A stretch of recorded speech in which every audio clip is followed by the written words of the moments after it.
नमस्कार, मैं आर के जायसवाल और आप देख रहे हैं जनमत की पुकार न्यूज। कांग्रेस नेता मदन खुराना ने जनमत की पुकार से बात करते हुए कहा कि लखीमपुर खीरी की घटना एक साधारण घटना नहीं बल्कि एक नरसंहार है। हर पार्टी और संगठन को ऐसी घटनाओं का विरोध करना चाहिए, क्योंकि इस तरह की घटनाओं से समाज ही नहीं देश की भी बदनामी होती है। जिन लोगों ने इस घटना को अंजाम दिया है उन पर कड़ी कार्रवाई होनी चाहिए। उन्होंने कहा कि दूसरों की शिकायत करने से पूर्व हमें यह सोचना चाहिए कि हम क्या बोल रहे हैं। एक दूसरे की शिकायत करने और कमियां निकालने से अच्छा है कि हम किसी विकास के मुद्दे पर कार्य करें। हम सबको आपस में मिलकर भारत को एक बड़ी शक्ति बनाना है। सुनिए उन्होंने और क्या कहा।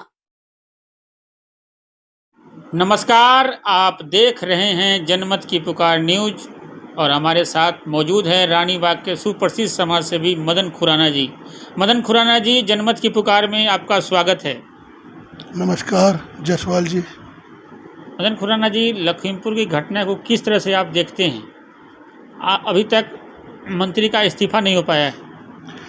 ये घटना नहीं है जायसवाल जी, ये एक प्रकार से नरसंहार है।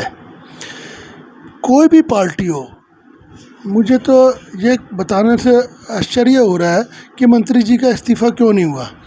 कोई भी पार्टी हो, क्या सत्ता में जिस भी पार्टी का, उसको इसका विरोध करना चाहिए। ऐसी घटनाएं समाज के लिए ही नहीं पूरे देश के लिए और हमारी जो छवि है विश्व में, उसको भी शर्मसार करती हैं। मंत्री जी का इस्तीफा जरूर होना चाहिए और जो लोगों ने इस घटना को अंजाम दिया है, नरसंहार किया है, उनके ऊपर कड़ी से कड़ी कार्रवाई होनी चाहिए। पूर्वांचलियों का सबसे महान पर्व छठ पूजा को लेकर पूर्वांचली संघर्ष कर रहे हैं, मगर छठ पूजा की परमिशन नहीं दी जा रही है। इस सब घटना पर क्या कहना चाहेंगे आप?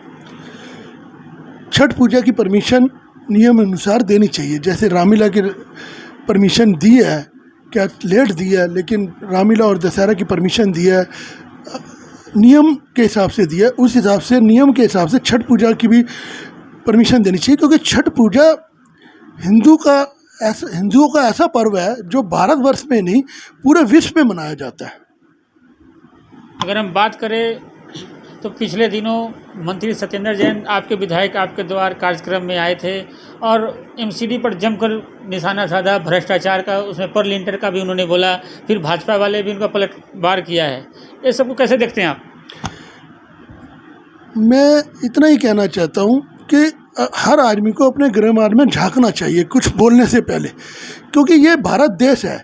इसमें हम सबको मिलकर भारत को विश्व की बड़ी शक्ति बनाना है। तो इसके लिए हमें जो अपनी कमियां होगी उसको भी देखना होगा, और जो सामने वाले की कमी गिनाने से पहले, कमियां है जायसवाल जी, आप देख रहे हैं एमसीडी में और पीडब्ल्यू में बहुत भ्रष्टाचार है। इसको दूर कौन करेगा? जो सीट पे होगा। अगर उसको आप दूर नहीं कर सकते तो आपको सीट पे रहने का कोई अख्तियार नहीं है। क्या आप मंत्री हैं, क्या काउंसलर हैं किसी भी पार्टी के? आपको समाज की सेवा करनी है, समाज को सुधारना है, तो अपनी गलती और सामने वाले की गलती दोनों को मिला के उसका क्या अच्छा प्रभाव पड़ेगा, ये आने वाला वक्त आपको बताएगा। आप रानीबाग के जाने माने चेहरा है और आपकी चर्चा चुनाव को लेकर हो रही है कि आप चुनाव लड़ सकते हैं, क्या है? देखो, मैं चुनाव बिल्कुल नहीं लड़ना चाहता, लेकिन मैं ये ऐसा समाज चाहता हूँ, रानीबाग खासकर जहाँ मेरा जन्मभूमि भी रही है, मैं बचपन से खेला बड़ा। मेरे को जब ऐसी चीज़ें सामने आती तो मुझे बहुत दुख लगता है कि आज इतनी काबिलियत होने पर रानीबाग, मुझे पता है पहले कभी पानी भरा करता था, गलियाँ नालियाँ बह जाती थी, लेकिन इस बार फिर वही हाल हुआ। हम लोगों को इन चीज़ों से सीखना चाहिए, क्योंकि कोई भी फंड, अगर कोई कहता विधायक फंड है, कोई एमसीडी में काउंसलर फंड है, फंड किसी का नहीं होता। फंड जनता का होता है। जो जनता टैक्स देती है उस टैक्स से काम होते हैं। मैं तो यही चाहता हूँ कि आने वाले टाइम में अगर कोई बोर्ड भी लगा जाए तो उसमें यह लिखा जाए कि जनता के फंड से ये कार्य विधायक या काउंसलर के अथक प्रयासों से किया जा रहा है। उनका अथक प्रयास होना चाहिए, लेकिन फंड जनता का है और जनता का नाम इस फंड पे लिखा जाना चाहिए। कोरोना संकट के दौरान आप सेवा करते देखे गए थे, काफ़ी लोगों की आपने मदद किया। कैसा रहा, कैसा समय गुजरा, कितनी चुनौतीपूर्ण रहा ये समय? आज भी कोरोना काल को याद करके रोंगटे खड़े हो जाते हैं। जिन माताओं ने अपने बेटे, बहनों ने अपने भाई, भाइयों ने अपनी बहनें, बेटों ने अपने पिता, सुहागनों ने अपने पतियों को खोया है, कभी भी परमात्मा ऐसा टाइम फिर ना आए, उन सबको परिवार को सुख शांति प्रदान करे और इस कठिन घड़ी से को सहन करने के बाद आगे जीवन में सफल होए, उनका परिवार सफलता प्राप्त करे, यही आशा करता हूँ मैं। रानीबाग में मुख्य समस्या क्या है खुराना साहब? जो सब समस्याएं हैं जो आप लोग चाहते हैं कि खुराना साहब काउंसलर बनेंगे तो दूर करेंगे, क्या समस्याएं हैं यहाँ की? देखो, मैंने पहले ही कहा मैं इलेक्शन नहीं लड़ना चाहता। जायसवाल जी, आप इस पर चर्चा ना करें कि मदन खुराना जी लड़ेंगे इलेक्शन। मैं सिर्फ ये चाहता हूँ कि हम सब मिलकर, आज बहुत संस्थाएं, बहुत युवा लोग, संस्थाएं बहुत बढ़ चढ़ कर हिस्सा ले रही है। बहुत खुशी की बात होती है कि समाज में जो त्रुटियां हैं उसको दूर करने के लिए मेरे भाई बहनें सब एकत्रित हुए हैं, और मैं उनसे यही चाहता हूं कि आगे बढ़कर इस समाज को ऐसे, देश और समाज की ऐसे सेवा की जाए कि आने वाला टाइम हमारे बच्चे और आने वाला टाइम सुखी रह सके। खुराना साहब, आपके नेतृत्व में ये जनता की सेवा रसोई चलाया जा रहा था, कैसा चल रहा है अभी ये? देखो, मैंने कहा बहुत युवा साथी जो कोरोना काल में हमसे जुड़े, वो उनका एक मकसद था। हमें लगा कि ये मकसद बहुत अच्छा है, हमारे साथ जुड़ने से ये मकसद और बड़ा होगा।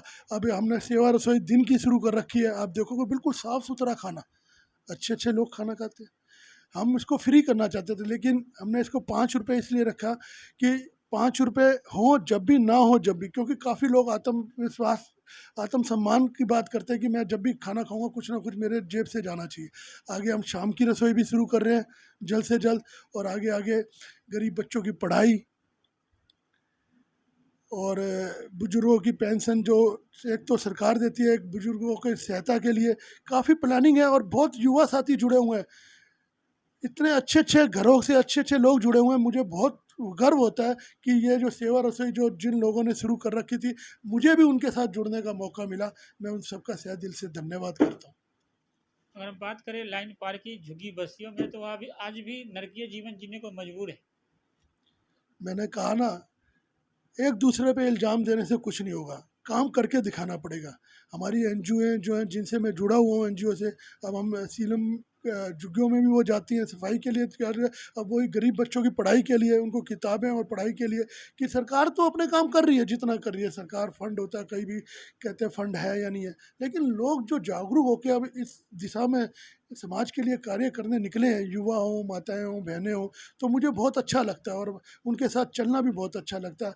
हमारी कोशिश यही होगी कि झुग्गियाँ, जहाँ झुग्गियाँ भी हैं, उनके बच्चों की पढ़ाई अच्छी हो, उनके बच्चे भी पढ़ लिख कर IPS बने, यही भगवान से दुआ करता हूँ। इंजीनियर बने, डॉक्टर बने, अच्छी पोस्टों पर जाएँ, हमारा समाज एक अच्छा समाज बने।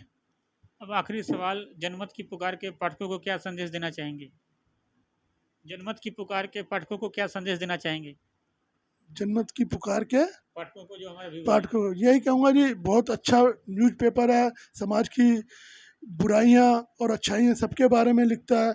ये नहीं कि चापलूसी वाला पेपर नहीं है, जैसे कि आजकल लोग चापलूसी करके पेपर लिखते हैं। जो भी चीज़ है जनता के बीच में लाते हैं, इलाके की भी, समाज की भी, देश की भी। मैं उनका, जायसवाल जी और उसकी टीम का दिल से धन्यवाद करता हूं कि इतना अच्छा न्यूज़पेपर चला रहे हैं, और उनके साथ जुड़े हुए लोगों को भी यही कहना चाहूँगा कि आगे इसको और निरंतर आगे बढ़ाएं और देश की और समाज की सेवा करें।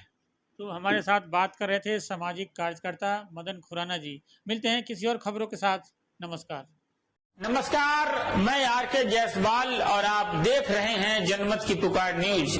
अगर आप जनमत की पुकार को YouTube चैनल पर देख रहे हैं तो कृपया चैनल को सब्सक्राइब कर लें, या Facebook पर देख रहे हैं तो पेज को लाइक करें, फॉलो करें।